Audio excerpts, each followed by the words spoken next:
Hey, Charmian, what are you doing? Oh, the exams are around the corner. What does it look like I'm doing, Joakim? Freaking out? How can you be so chill? I know what I'm doing, so I got everything under control.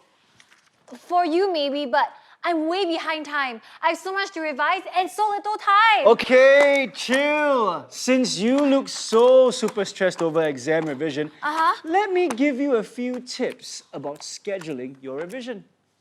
Using math? Using math. School. To succeed, you need to learn the stuff.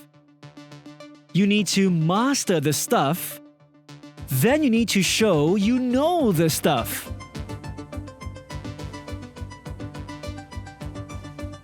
But one of the things they don't tell you about school is that on top of all these things, you need to be an expert at managing your schedule. Because until you do, you might be overwhelmed by all the stuff in school you have to do. And it's here that the problem lies.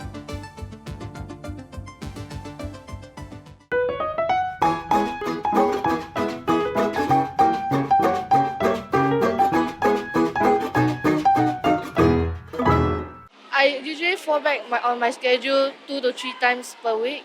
At least 5 times per week. 3 times a week? Oftenly, I don't really fall back. I'll just keep to the time. I would say quite often, because schedules are meant to be, broken.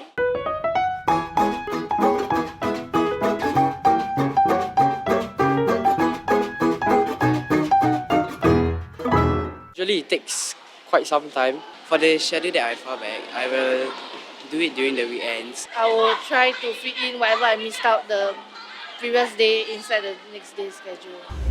You see, most of us underestimate how difficult it really is to make up for lost time. We always start out very hopeful when we plan how much work we want to get done in a day or a week. We think we can get a lot finished in very little time, so we tend to squeeze in plenty of work or promise mummy we can do a lot in the beginning. Even when we can't finish all we plan, we are still hopeful. We think that if we miss a deadline by 2 days, it would take 2 days to catch up. The reality is, it takes way longer. Let's say after goofing off a little, you find that you are 2 days behind in your revision schedule.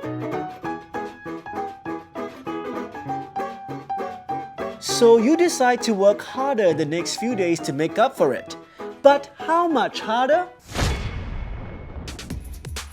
Say you usually work 6 hours. You decide to study an extra 2 hours to catch up. That's 8 hours of studying a day. Whew! Trust me, it won't take 2 days of this to make up for goofing off those 2 days. Because when you goofed off for 2 days, you lost 12 hours of work. You will need to study 8 hours for 6 straight days to catch up for lazing around for just 2 days. This is what happens when you choose to focus on certain number of topics and subjects as well. Say you plan to study 4 subjects every day. On day 1, you realized you only covered 3 subjects. So you say, it's okay, I'll just put that one untouched subject into day 2. So on day 2, you have the 4 planned subjects plus the one you left out on day 1. Now you have 5 subjects to study. But on day 2, you still only managed 3 subjects.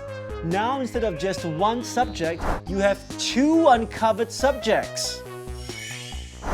So on day 3, you have the original 4 subjects you planned to study plus the 2 subjects you missed on day 2.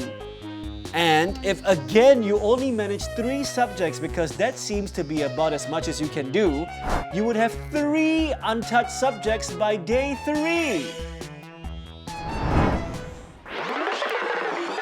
So just by missing out one subject on day 1, in 3 days, you will have to study double what you did on the first day just to get back on schedule. So as you can see, things can go very bad very quickly. The key then is to try out your studying pace for a day or 2, then set your revision schedule based on that. There's no use planning to do a lot or planning to do more than you can realistically manage because it can snowball very quickly. And as math has shown you, catching up can be tough. Did you enjoy this episode of Make It Count? Keep hanging with us. We have more ways to show you how math can make your everyday better.